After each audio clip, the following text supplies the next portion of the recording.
welcome and thank you for joining us today. Hopefully everyone can hear now. Again, if you cannot hear, you're more than welcome to dial the number on the screen and the access code. I've also put it in the chat box just in case you need that when we change to the next slide. My name is Jamie and I'm with the Statewide Internet Portal Authority. Today we're going to explore government communication solutions with our partner Granicus. So leading the webinar today we have Chaveen, an account executive with Granicus, and Sean, a solutions engineer with Granicus. Just note that during this webinar you are muted. So if you have questions or would like to communicate with the presenters at any point during the webinar, please use the chat box in the lower left-hand corner. Chaveen and Sean will be with us at the end of the webinar to answer any questions you might have. Again, please feel free to leave any questions or comments in the comment box in the lower left-hand corner of your screen. With that, let's get started. I'll turn it over to you, Chaveen, and to Sean. Excellent. Thank you, Jamie, and thank you to SIPA for letting us share this time with you guys and discuss our topic for today. We're really excited. Let's just jump into it. Today's webinar topic is going to be focused on how you can engage every constituent in your community. So we're going to review best practices in conjunction with a few Granicus solutions for transparency and communications to help you with that general goal. So a few of the topics that we're going to cover. Specifically, we'll talk about boosting engagement with proactive communications and what that means. We'll also discuss how you can make a bigger impact by really taking a closer look at your digital engagement strategy and making some improvements to adapt. We'll also discuss how organizations can benefit by providing citizens with improved access to information and allowing them to very easily find what they're looking for. And then finally, we'll look at a few case studies specifically for Colorado. So you can see how some of your neighbors are leveraging Granicus solutions for engagement, efficiency, and in general just getting your initiatives out to the public. Before we get started here, going to move to a quick poll if you wouldn't mind participating. We would love to learn to see how many of you have actually heard of Granicus before. So I'll leave this open for a few more moments here, and then we'll check out some of the results. Awesome. All right. So it looks like most of you, a little over half, have heard of Granicus, which is awesome. For the folks that haven't, hopefully you get a little bit more out of this webinar and learn what other organizations are doing to leverage Granicus to accomplish their program mission.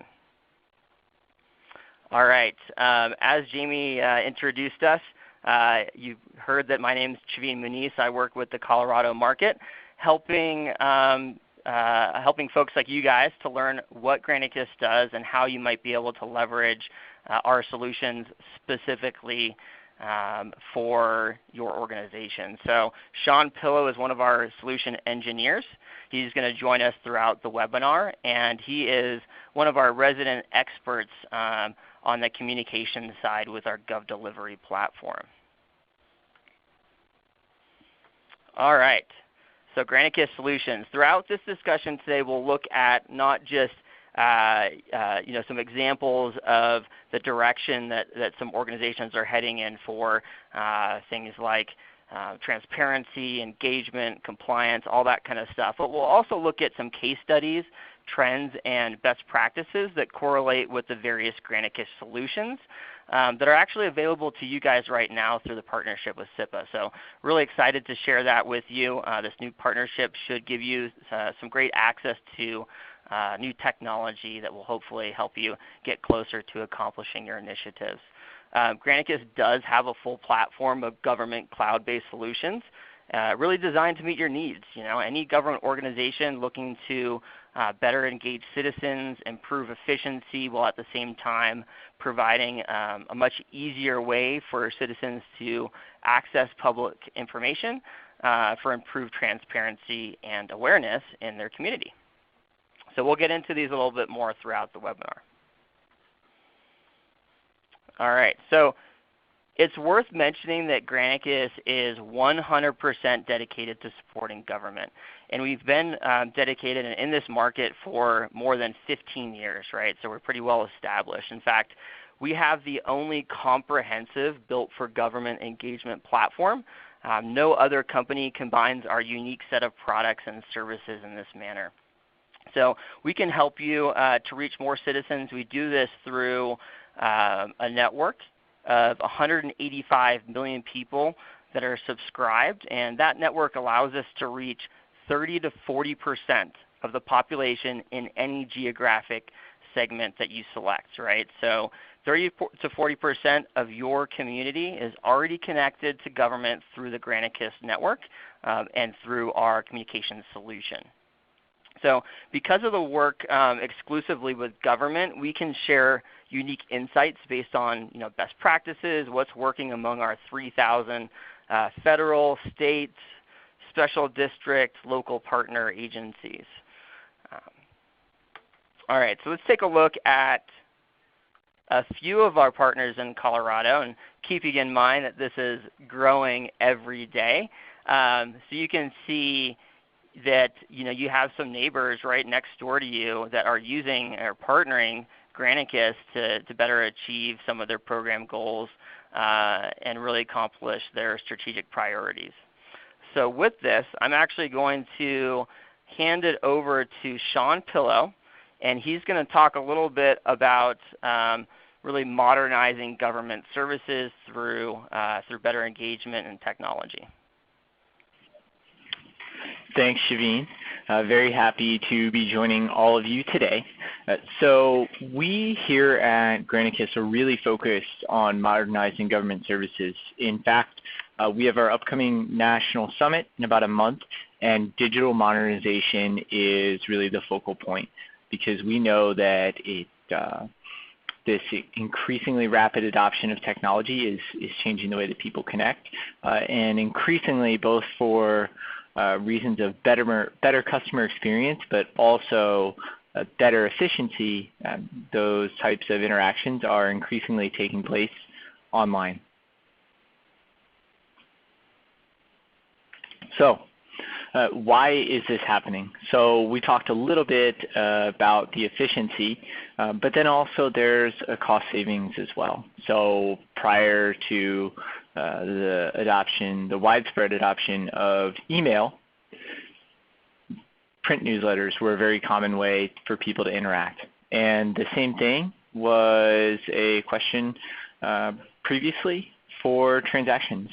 It used to be that if you needed to secure a license or get a permit or do some type of a renewal, you would need to show up in an office or even print out a form and mail it or fax it in. And obviously there's a cost savings to moving that transaction online.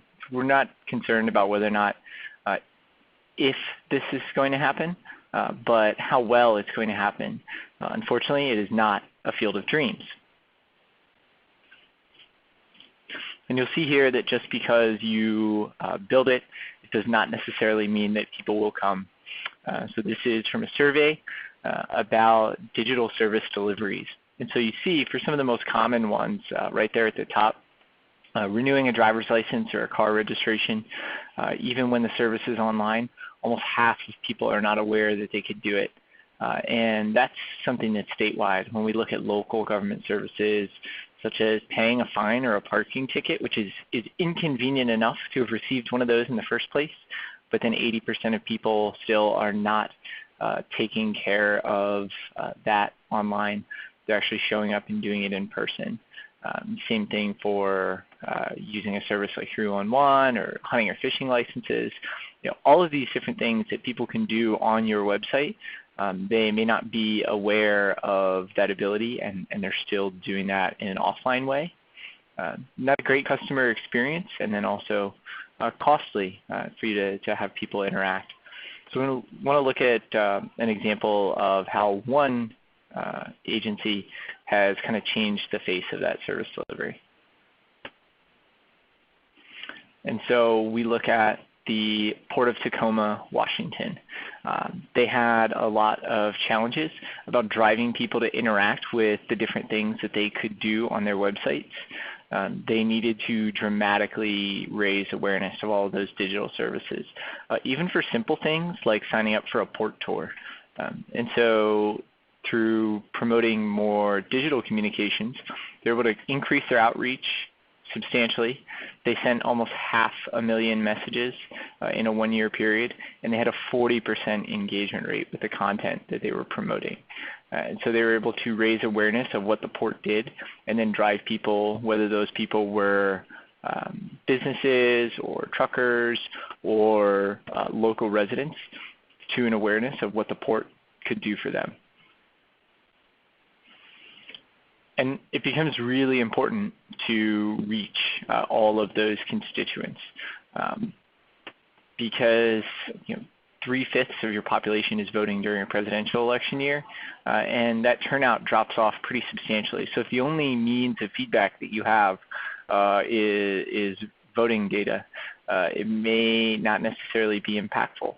And less than a quarter of the population is going to attend a public meeting, and even fewer will go ahead and contact local elected officials. So a lot of times it's challenging to even know what it is that those residents want. And so there needs to be a full feedback loop connected there. And so that kind of falls into 3 different parameters that Shaveen is going to talk to you about now. Excellent. So a few different areas that we find government is needing to focus on, particularly local government, and that Granicus can also help with.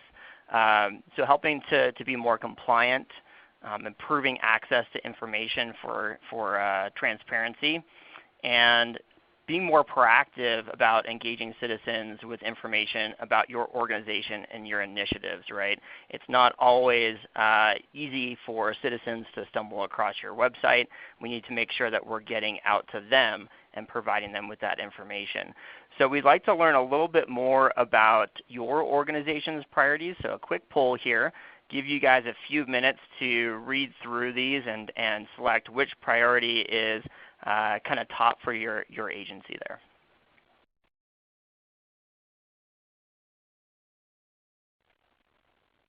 All right, some responses still coming in.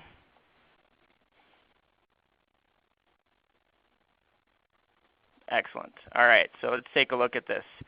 So it looks like far beyond any of the other priorities, that reaching out to your audience, improving your reach, and connecting with more citizens is the #1 priority there, followed by a proactive communication strategy, which I think ties in really well, and then of course being transparent.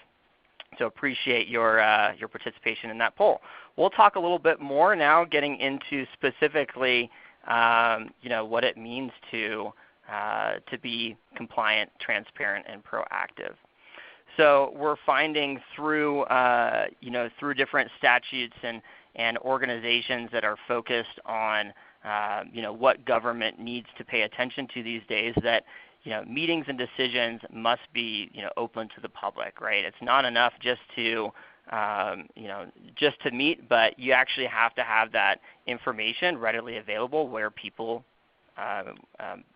find their information these days. We've got cell phones, we've got different devices, we have notifications, we have text, we have email, so making sure that all that information is open to the public.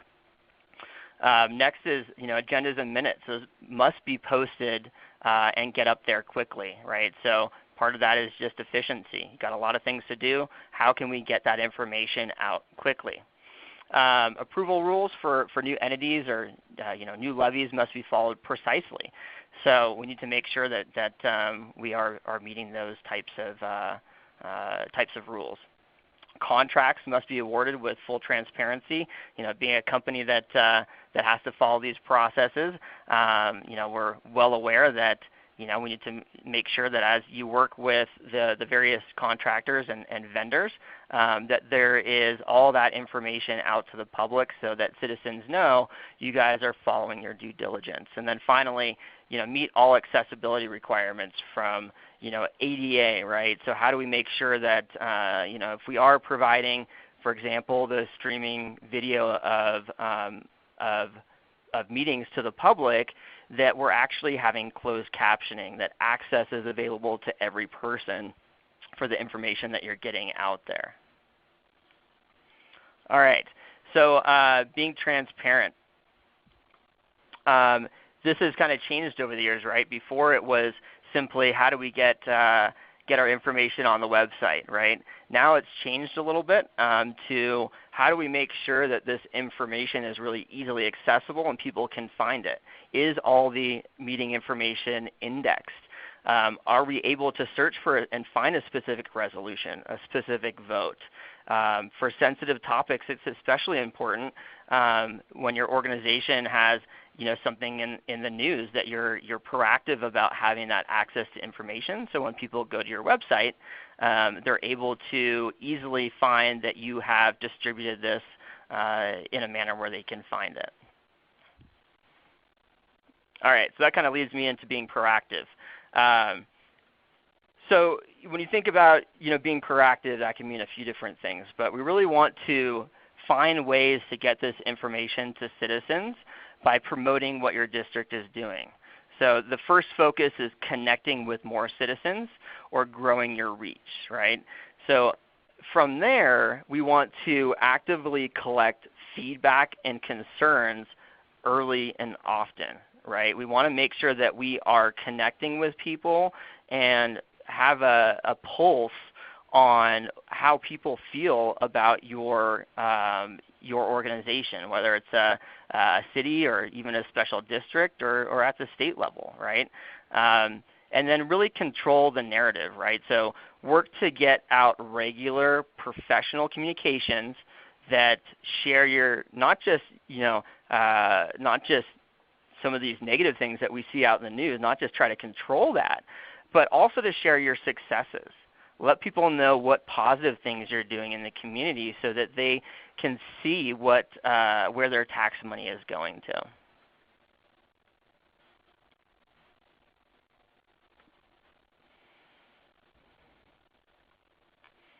All right, so as far as reach and connecting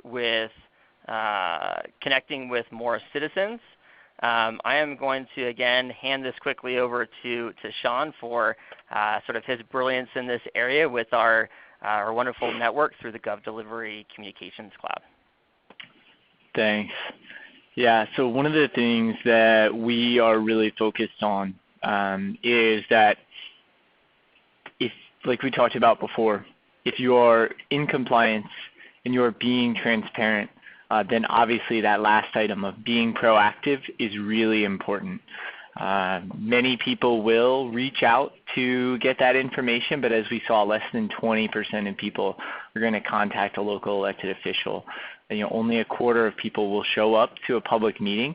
So making people aware of all of those things that you're doing proactively, putting that information in their email inbox or in a text message on their phone is going to be the best way to do that.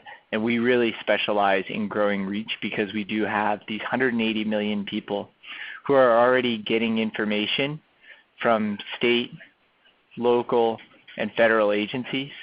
We have almost 50,000 new people signing up to get information every single day through that platform.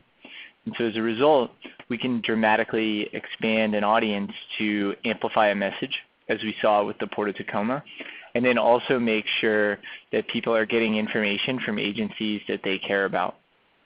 So that if someone signs up for information from the Federal Department of Veterans Affairs, they can then also receive information from a Department of Veterans Affairs in their state or in their county as well.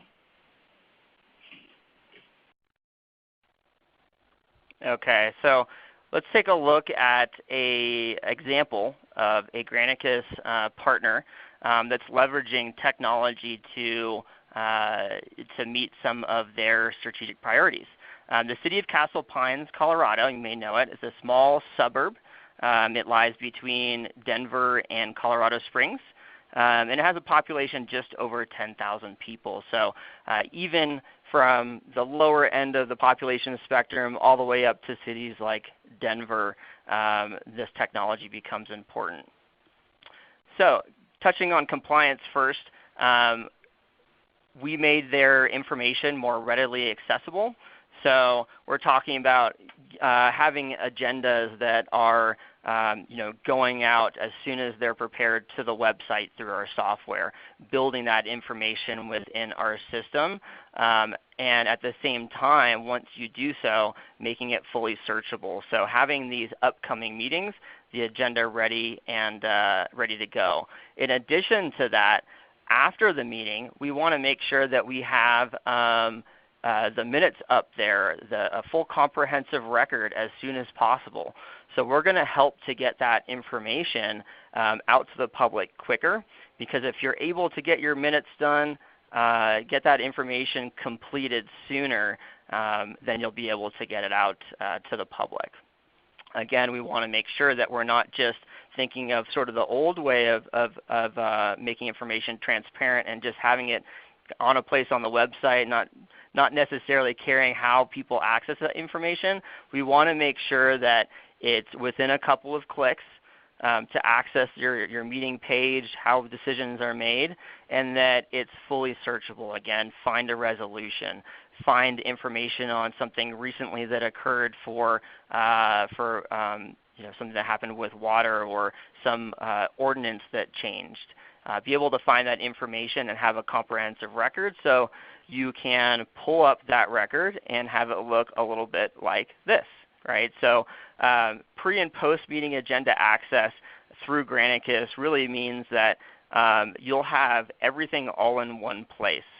So you'll notice in this image here that we've got streaming video. Right below it, we have all of the index points to any point in that video that you wish to view as a citizen, right? So instead of going to a meeting, waiting through an hour or two to talk about or listen to a specific item that pertains to your life or that you're interested in, now you can actually jump to those specific points, watch them, read the supporting material, have all your supporting documents tied to your agenda and your minutes, and on the back end also save you some time and with FOIA requests. But the main thing here is we've got all our information out within typically a couple of hours of the meeting so that the citizens can view it. All right. Of course, we talked a lot about being transparent. So easy to find information, not just on meeting information, but everything that pertains to the taxpayer, right? So budgets, what sort of boards and commissions can people participate? What committees do you have going on? All this information that you guys have within your organization, have an easier way for citizens to access and digest that information. All right, so once again, handing it back to Sean to talk a little bit about the Metropolitan Council case study. All right, thanks, Shaveen.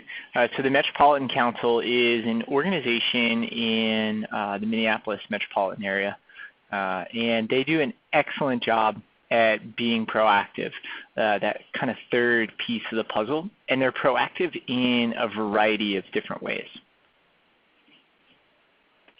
So one way that they're proactive is with in-the-moment notifications that are relevant to their residents and constituents, anyone who's in and around that area, giving them an alert on their phone, hey, there is sewer construction at the Shorewood Lift Station.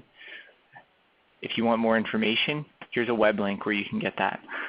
That is really impactful because it's improving the quality of life on a daily basis for their residents, their constituents, anyone to whom that might be applicable. But then they're also proactive. They're also proactive in another way by letting people know the longer-term efforts that are underway to educate people about particular issues that are important to the region, or to make people aware of those things that they may not see on a daily basis, but all of the hard work that's being done behind the scenes by those council members. And this newsletter was so effective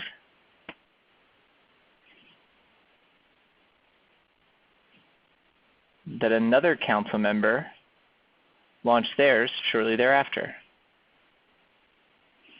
Deb Barber. So Deb Barber led the way, and her fellow member of the council copied her as well.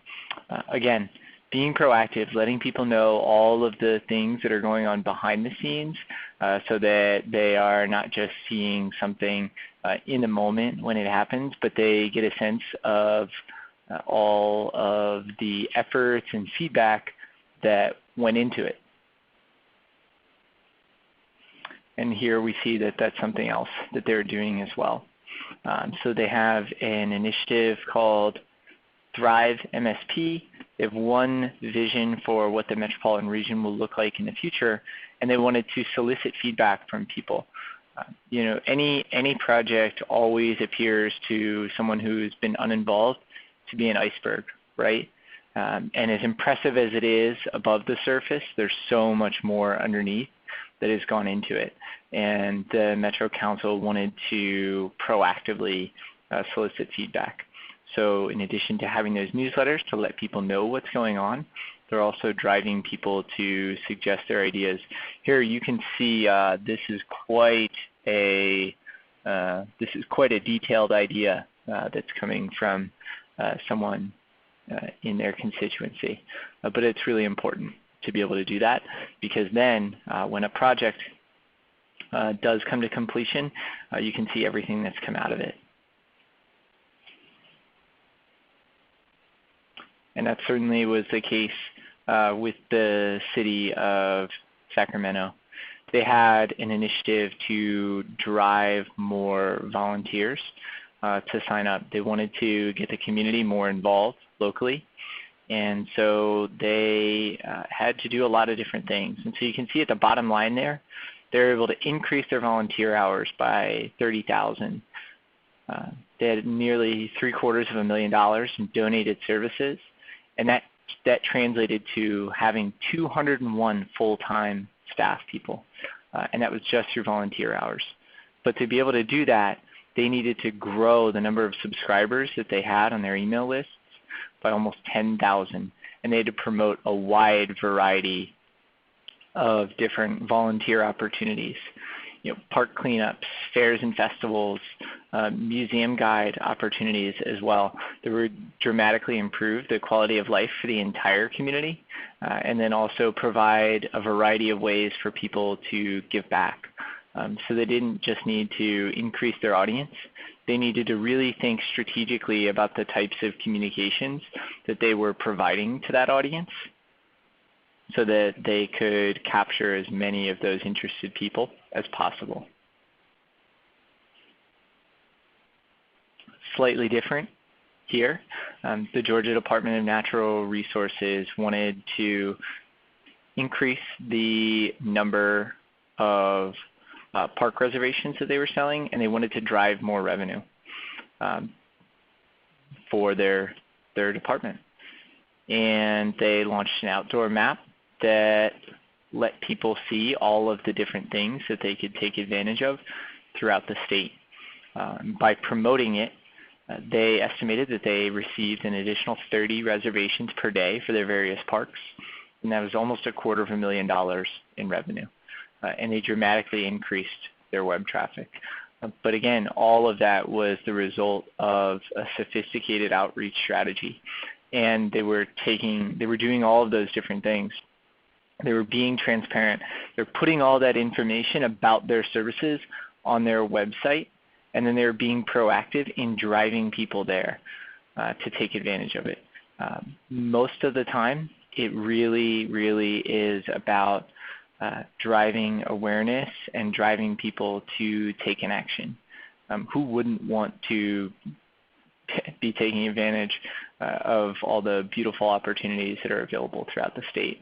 I'm pretty sure that there's a lot of opportunities to take advantage of natural splendor in Colorado. And then our final example here was with the U.S. Treasury. They had a program called Making Home Affordable to help people who were hit hard by the economic crisis stay in their houses. And they didn't just want to send more messages to people and make people aware, but they actually wanted to drive people to engage in the program.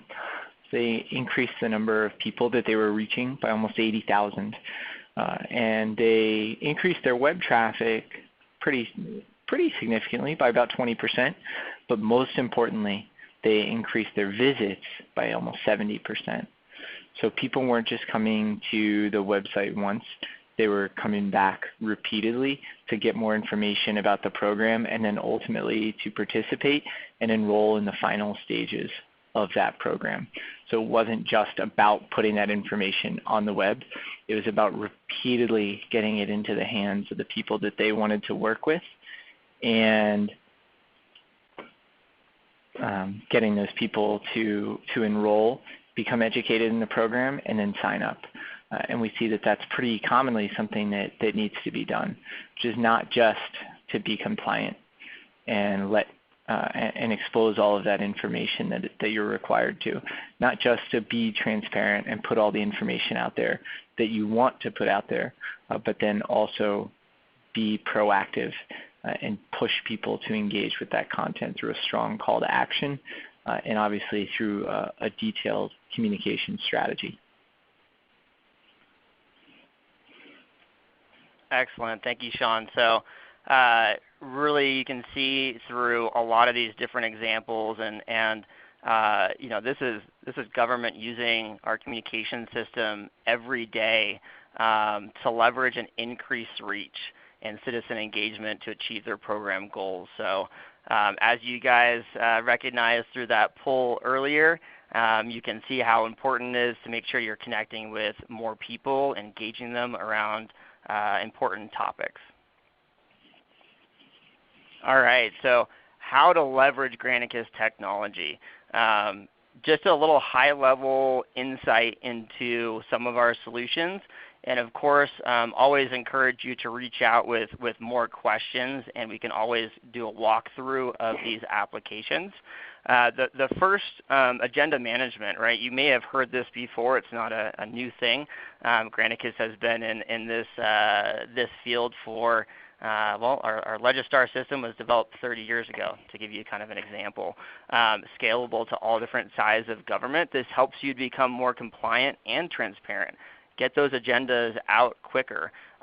Make your process more efficient and collaborative internally by working in one system, reducing errors, and making sure that you get that information with a click of a button out to the website where, again, it's fully indexed, fully searchable. People can find exactly what they're looking for. And then making you know, meetings a little bit more accessible, right? So not everybody can attend meetings directly, especially with the change in the workforce and change in really just people's lifestyles. Now there's many different parts of the population that are able to attend you know, a physical meeting. So let's make sure they're able to at least watch it, stream it live on your website where people are and are looking for information about your organization. Also allow them to be able to provide feedback on specific agenda items, feedback on projects that you guys are doing. So really get that information out digitally so that people can participate in your government. And with Granicus Video ties in really well with that. I like to call it a full comprehensive record and record of your organization, your meetings, your decisions. being able to view the video in addition to the documents is a really great way to show that, hey, I want you guys as our citizens, as our community, to be participating in our legislative process, getting involved even if you don't have the time to attend a meeting because maybe you're a parent and you have to take your kids to things like soccer practice and after school events, or maybe you're a citizen who is handicapped and isn't physically able to, or is very difficult for them to make it to a meeting, or you work off hours, you don't have traditional 9 to 5, right? So making that comprehensive record, connecting it with video, making the citizens and your community feel like they're welcome and able to participate.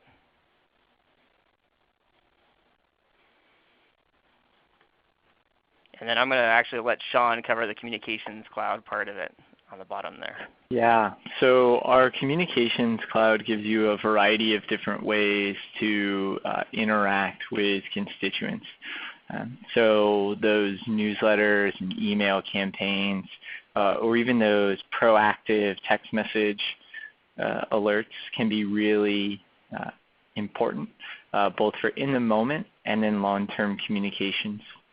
We also offer a targeted messaging service to automate things like reminder notifications or confirmation emails from an existing software application. So we talked earlier about doing license renewals or permit renewals or permit sales. We can assist with that. And then we also offer a service called interactive text.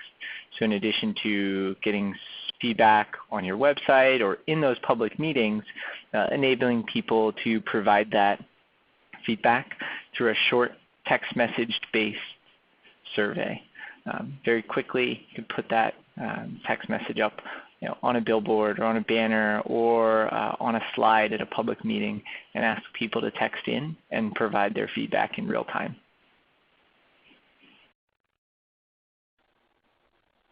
Perfect. All right, so that really concludes the technology section and the use cases. And again, one final poll here.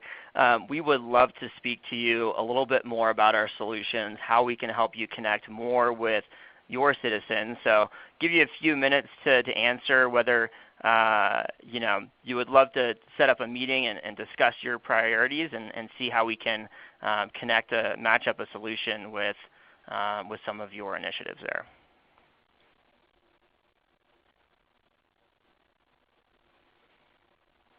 All right. Thank you for responding to that. So I will hand things over back to Jamie, and we'll have a little bit of a Q&A here. Awesome. Thank you guys so much. It's such good information. So we're going to give you guys maybe a minute to write any questions or comments, any dialogue that you'd like to have with our presenters. Go ahead and put that in the chat box in the lower left-hand corner of your screen. It might be a little bubble that you have to press to get it to pop open, but once you get it, your question should come directly to us. So we'll wait a minute for any questions to kind of log themselves into the system. But I do have one initial question, and it's, can you use your current streaming equipment with Granicus? If you already have kind of a way to stream, but it's not working out quite as well as you expected, can you bring that equipment over to any plan with Granicus, or is there a different sort of equipment set up with that? So it depends a little bit on the equipment you're talking about. So you have the audio video side with your cameras and your microphones and switchers, that kind of stuff. And then you have your your streaming specific device, which at Granicus we call that your Granicus encoder. That's responsible for taking all of that information for the audio, video, if you're doing minutes during the meeting, connecting all the data together and streaming it live and then archiving it. So the encoder portion of it, that device, we would want to have a Granicus device in place. It is really heavily tested to ensure that things don't break down during the live stream. If you are using a solution that maybe isn't designed for government, or that aren't currently working with Granicus, you may be experiencing some of those types of issues. At Granicus, that device is really your hub during live meetings. So again, it's heavily tested. What we can do, let's just have a conversation, learn a little bit more about what your setup looks like. We have several different sort of levels of streaming that are scalable to meet your organization's size and budget. So hopefully that answers it, but would love to continue that conversation and learn a little bit more details about your specific setup. Great. So the next question we have coming in here is, what is the cost of implementing audio streaming and separately video streaming of meetings on the website? Great question.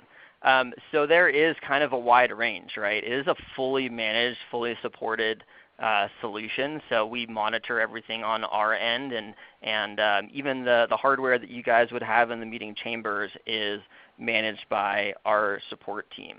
So the cost is going to vary depending on the size of the organization.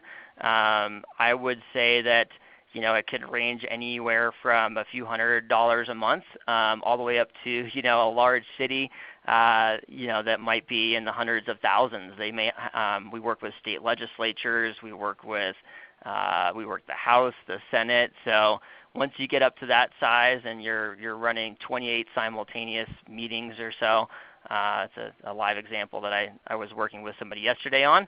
That can get up there, but it is a scalable solution. So we'd like to learn a little bit more about what's going on with your meeting space, with your requirements and your needs, and really set up a solution that's tailored to meet those needs. Oftentimes, if it's very simple, set up in your chambers and you have one meeting running at a time, we can come up with a solution that is affordable for your budget. All right, and we have two questions kind of about the Granicus meeting page and the website. So I'm going to read them both, but I think that they're both very relevant to each other. Jackie asks, we have a very streamlined website already. How would our customers move seamlessly from our website to your site to view the meeting archives? Just an example of that.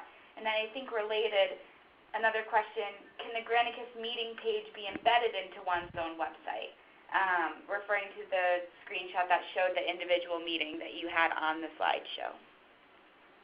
I love it. Great couple of questions there, because the second question actually answered the first one. So it is going to be embedded in your existing website. We're not going to redirect anybody to a Granicus site. So you will be able to have your URL and your branding and colors and everything matched to that. And the meeting page, the way that the layout looks for your organization can also be configured as part of the solution, no additional charge. So it will look like your website, will be embedded, and we'll work with you to see how you want to present it.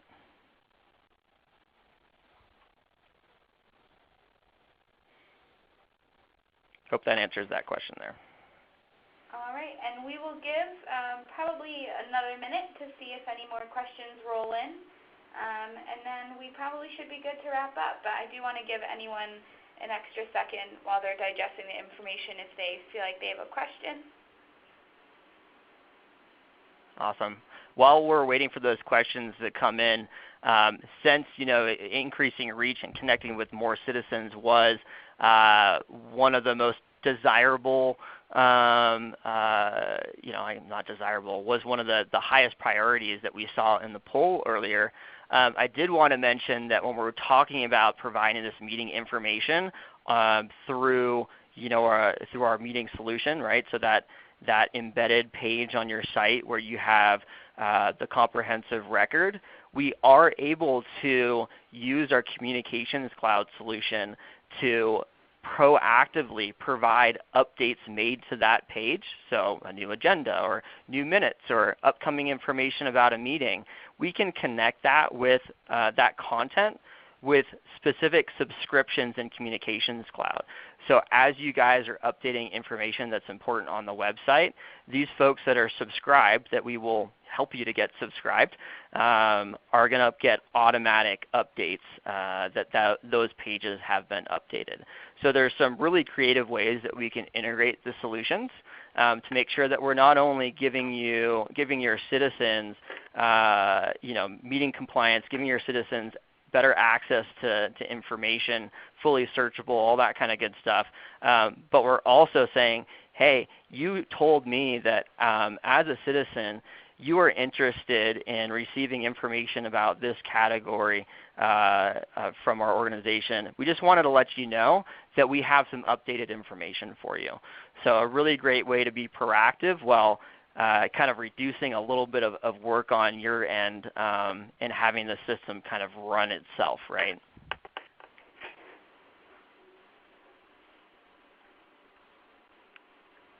All right, and I think we have one last question here. Oh, a couple. We're interested in using the interactive text app. Is there a charge per text sent or received? Would we be able to view the text received by logging into the Granicus program or the Granicus site? Yeah, I can Sean, handle that. Do you want to take that one? Perfect. Yeah, absolutely, absolutely. So you would be able to view all of those texts, yes, by logging into a Granicus website. All of the communication software is cloud-based, so you can access it from any browser.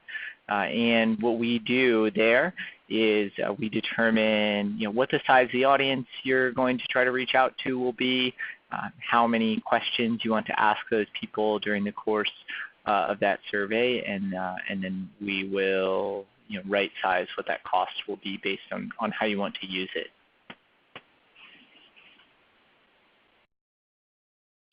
All right, and then we have one more question before we wrap up.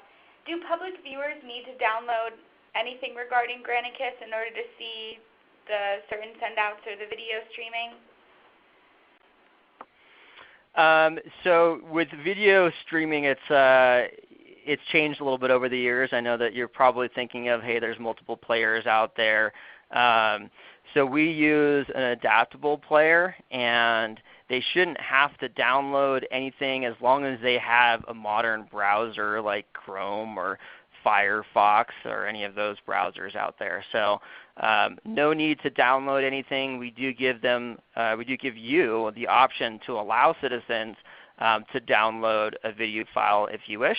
But as they're viewing the streaming video, whether it's a live meeting or whether it's archived, there really should be no need to download any plugins or anything like that. All right, and we'll take one last question. Does pricing change based on the number of tools they'd like to use? Yeah, so we have full suites of solutions, right? So we have a meeting and agenda suite. We have a communications suite. We can also do it a la carte, so to speak. Like I said, we have a full platform. So it really depends on how you guys plan to adopt this technology. But if you were to start off and say, hey, I wanted to start off with communications or agenda, yes, there is an additional cost to add some of the other components to your solution. But again, we try to make it as scalable as possible to fit your organization. And we do have a package of suites that could help you to on the finance side to help you meet your budget. Great. So these have been great questions. And if you really have any more questions after the webinar concludes, you're more than welcome to go ahead and contact Shaveen said that he would be open to getting any questions that you might have, and certainly over at SIPA, we would love to kind of guide you through this process and connect you with someone over at Granicus. So it does look like we finished up the questions, and if you find you have more, don't hesitate to contact us, SIPA or Granicus. If you want to return to this webinar to view it again or share it with a colleague, keep a lookout for the post-webinar email with the link to the video on SIPA's YouTube channel that will be available to share and to rewatch. Additionally, we really want to make these webinars as relevant and informational as possible, so it would be appreciated if you could take a minute and fill out the survey following this webinar. It's short, but hopefully it'll keep SIPA on track with being able to provide you with the information that you're the most interested in. So to close, I want to thank you all for being with us this morning. I especially want to thank Sean and Shaveen for taking the time to keep us informed about ways that we can continue to stay connected with our constituents and residents. So thank you so much, Granicus, and thanks again all. Have a good day.